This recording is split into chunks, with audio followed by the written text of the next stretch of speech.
बिस्मिल्लाहिर्रहमानिर्रहीम।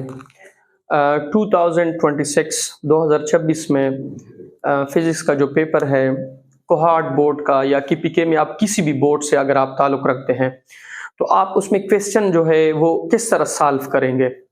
तो हम चूंकि स्टार्ट ले रहे हैं सेकंड चैप्टर से, उसमें दो टॉपिक्स हैं, एक आपके पास है डिस्प्लेसमेंट और एक आपके पास है डिस्टेंस। तो सबसे पहले हम थोड़ा सा डिस्प्लेसमेंट और डिस्टेंस को समझ लेते हैं। इस साइड पे हम लिखेंगे डिस्टेंस, ठीक है, और इस साइड पे हम लिखेंगे डिस्प्लेसमेंट। पहले आप दोनों को अंडरस्टैंड कर ले, ठीक है, कि उसमें इसका मतलब क्या है और इसमें मैक्सिमम पॉसिबल किस तरह के क्वेश्चंस आ सकते हैं और आप इसको किस तरीके से लिखोगे। सबसे पहले आपके पास है डिस्टेंस। अगर आप किसी ए पॉइंट से चले जाते हैं बी पॉइंट, या आप अपने स्कूल से घर चले जाते हैं या घर से स्कूल चले जाते हैं, या फर्ज करें आप कहीं और दो पॉइंट्स के दरमियान फासला तय कर लेते हैं, तो ये आपके पास क्या है, डिस्टेंस। डिस्टेंस बेसिकली क्या है, लेंथ है, length of actual path followed by a body, length of actual path followed by a body. देखें, अब अगर क्वेश्चन आया है सिंपल के डिफाइन डिस्टेंस या व्हाट इज डिस्टेंस या एक्सप्लेन डिस्टेंस, अगर डिफाइन आया है तो सिंपल आप क्या कहोगे, मुख्तलिफ डिफिनीशंस है। आप सिंपल क्या लिखोगे, the length of actual path followed by a body is called a distance. आप एक एग्जांपल सीधा लिख लें कि दो पॉइंट्स है, एक पॉइंट ए है, एक पॉइंट बी है। एक स्टूडेंट गया है पॉइंट ए से बी तक, उसने 10 मीटर लेंथ कवर की है, दिस इज अ डिस्टेंस। ये आपके पास क्या है, डिस्टेंस।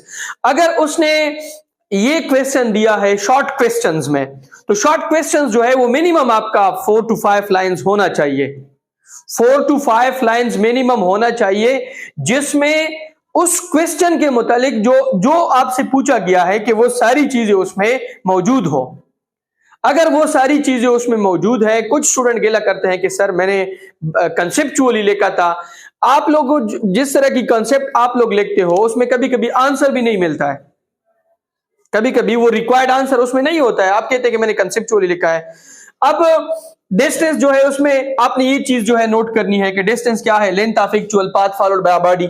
अब डिस्टेंस जो है उसकी रिप्रेजेंटेशन क्या है, सिंपल हम इसको रिप्रेजेंट करते हैं इस से, या डी से रिप्रेजेंट करते हैं। इसका जो मैथमेटिकल फॉर्म है वो आपके पास क्या है, मैथमेटिकल फॉर्म, इसका मैथमेटिकल फॉर्म है S is equal to VT। अगर आपको स्पीड दिया गया है, टाइम दिया गया है, तो आप सिंपली क्या निकाल सकते हो, डिस्टेंस। अब इसके बाद इसकी यूनिट है, डिस्टेंस जो है उसकी यूनिट आपके पास है मीटर। डिस्टेंस जो है उसका नेचर आपके पास क्या है, ये कौन सी क्वांटिटी है, स्केलर। इस तरह आप सेम चले जाएं डिस्प्लेसमेंट पे, डिस्प्लेसमेंट को हम डिस्कस करते हैं, फिर मैक्सिमम पॉसिबल क्वेश्चन इस पे कितने आ सकते हैं वो भी डिस्कस करते हैं। डिस्प्लेसमेंट क्या है, देखिए, एक तो सिंपल डिफिनीशन है, shortest distance between two points, shortest distance between two points, या straight unidirectional distance between two points. Shortest भी होगा ये डिस्टेंस, ये स्ट्रेट भी होगा, ये यूनिडायरेक्शनल भी होगा। अब डिस्प्लेसमेंट के मुतालिक आप जो यहां पे आंसर लिखते हैं वो आपका बड़ा क्लियर होना चाहिए कि उसमें डिस्प्लेसमेंट वाज़ेह हो, उसमें कोई एम्बिग्विटीज ना हो। ऐसा ना हो कि आपने जो वहां पे कॉन्सेप्ट लिखी हो उससे उस क्वेश्चन का जो कंसर्न जवाब है वो नहीं मिल रहा है, तो आपको वहां पे मार्क्स नहीं मिलेंगे। इसको हम रिप्रेजेंट किससे करते हैं, इससे, इसके ऊपर एरोहेड या डी के ऊपर एरोहेड। इसके बाद इसका मैथमेटिकल फॉर्म है, मैथमेटिकल फॉर्म क्या है, S is equal to V cross T। यहां पे वेलोसिटी और टाइम है, इसकी यूनिट आपके पास क्या है? इसकी यूनिट आपके पास है मीटर, और इसका नेचर आपके पास क्या है? इसका नेचर आपके पास है वेक्टर। ठीक है, अब ये तकरीबन हमारा डेटा जो है वो कंप्लीट हुआ है। अब देखिए डिस्प्लेसमेंट जो है उसमें हम मैक्सिमम पॉसिबल क्वेश्चंस जो है वो यहां पे ढूंढ लेते हैं। पहला बहुत ही सिंपल क्वेश्चन है कि डिस्प्लेसमेंट डिस्टेंस के कब बराबर होगा, ये आप लोग के कोर्स में भी है। Is it possible that displacement is equal to distance? Yes. देखिए अगर एक बॉडी स्ट्रेट पाथ कवर करे, किस पाथ पे जाएं? स्ट्रेट। देखिए इधर फर्ज करें एक बॉडी जो है वो पॉइंट ए से गई है, कहां पे? पॉइंट बी पे।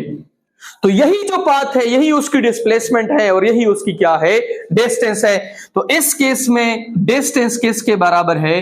डिस्प्लेसमेंट की। आपका पहला क्वेश्चन है, आप इसको किस तरह लिखोगे? Yes it is possible that displacement is equal to distance when a body cover a straight path. फिर यहां पे सिंपल एक मिसाल दे दे नीचे कि let's consider I have multiple paths. I have multiple paths. अगर आपने जाना है पॉइंट ए से पॉइंट बी, आपके पास बहुत सारे रास्ते अवेलेबल हैं, लेकिन अगर आप बिल्कुल स्ट्रेट चले जाओ तो यही आपका डिस्टेंस है और यही आपकी क्या है? डिस्प्लेसमेंट है। सेकंड आपसे क्वेश्चन क्या होगा कि क्या यह पॉसिबल है कि डिस्टेंस ग्रेटर हो किससे? डिस्प्लेसमेंट से। यस ये भी पॉसिबल है। अगर एक बंदा किस में ट्रेवल कर ले? कर्व्ड पाथ में। अगर एक बॉडी कर्व्ड पाथ में चली जाए तो उसमें डिस्टेंस जो है उसका डिस्प्लेसमेंट से जो है वो क्या होगा? ग्रेटर होगा। ये आपके पास पॉइंट ए है, ये आपके पास पॉइंट बी है। अगर एक बॉडी ये वाला पाथ कवर करती है, एक बॉडी ये वाला पाथ कवर करती है, आप मुझे बताएं इसमें ये P1 है पाथ नंबर 1, ये P2 है पाथ नंबर 2, इसमें कौन सा डिस्टेंस है, कौन सा डिस्प्लेसमेंट है? पाथ नंबर 2 जो है this is displacement, path number 1 आपके पास क्या है? तो इस केस में P1 जो है वो ग्रेटर है किससे? P2 से। मतलब के डिस्प्लेसमेंट जो है डिस्टेंस ग्रेटर है किससे? डिस्प्लेसमेंट से। ये आपका सेकंड क्वेश्चन है।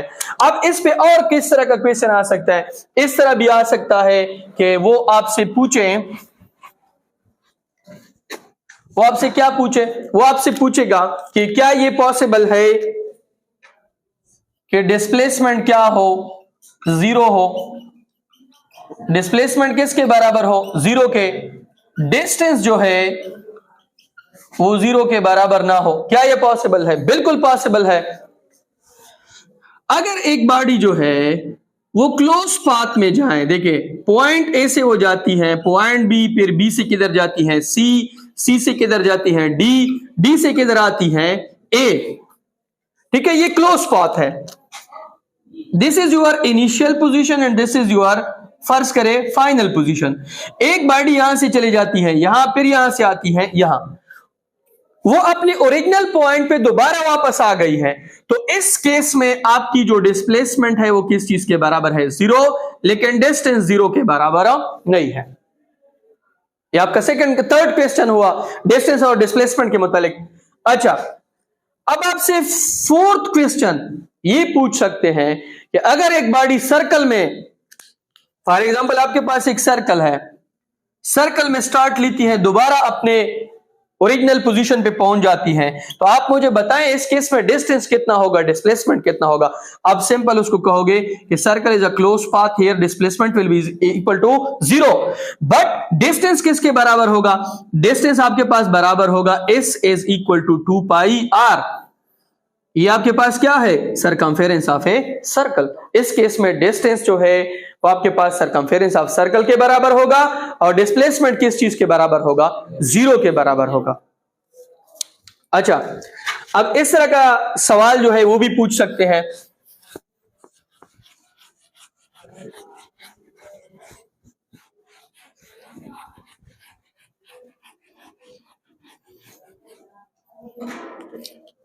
कि अगर फर्ज करें आपके पास एक बॉडी है वो हाफ सर्कल कवर कर लेती है, हाफ, तो इस केस में आपका डिस्टेंस कितना होगा, डिस्प्लेसमेंट कितना होगा?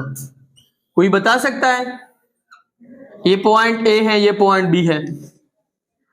इसमें देखें मैंने पॉइंट ए से बी तक जाना है। अगर मैं ये वाला पाथ कवर कर लूं, ये वाला, ये आपके पास डिस्टेंस है, ठीक है। अगर मैं ये वाला पाथ कवर कर लूं, ये आपके पास क्या है, इसमें देखिए ए और बी जो है वो आपके पास क्या है, डिस्प्लेसमेंट। और ए और बी ये वाला जो पाथ है P2, ये आपके पास क्या है, डिस्टेंस। अच्छा, मैं अगर इस पाथ से आता हूं तो this is not a displacement, this is distance. इस केस में डिस्टेंस किसके बराबर होगा, वैसे तो फुल सर्कल में 2 पाई आर था, तो इस केस में कितना होगा, पाई आर। कितना होगा, पाई आर, क्योंकि सर्कल को मैंने 2 हाफ में क्या कर दिया, डिवाइड। और डिस्प्लेसमेंट जो है अगर आप उसको देख लें, यहां से लेकर यहां तक डिस्टेंस आर, यहां तक डिस्टेंस आर, तो डिस्प्लेसमेंट आपके पास बराबर होगा किसके, 2r के। किसके, 2r के। ये भी आर है, ये भी आर है, this is R plus R, R radius है ना। देखिए this is a full circle, ये फुल सर्कल है, इसमें ये भी आर है, ये भी आर है, दोनों को मिलाओगे तो 2r, ये डिस्प्लेसमेंट हो गया, और ये आपके पास क्या होगा, pi r, this is a distance. बहुत सारी आप मिसालें दे सकते हैं। अब आपको ये भी पूछ सकते हैं एमसीक्यूज में कि डिस्प्लेसमेंट जो है उसका यूनिट क्या है। आप उसे कहोगे सिंपल के डिस्प्लेसमेंट का यूनिट जो है वो मीटर है, और डिस्टेंस जो है उसका यूनिट भी आपके पास क्या है, मीटर है। ये भी पूछ सकते हैं कि डिस्प्लेसमेंट कौन सी क्वांटिटी है, स्केलर या vector. Simple, it's a vector and distance is a scalar. बहुत सारे जो क्वेश्चंस है, देखिए अगर आप टॉपिक को सही तरीके से आप अंडरस्टैंड कर ले, then you are able to solve any sort of question, any sort of MCQs related to this topic.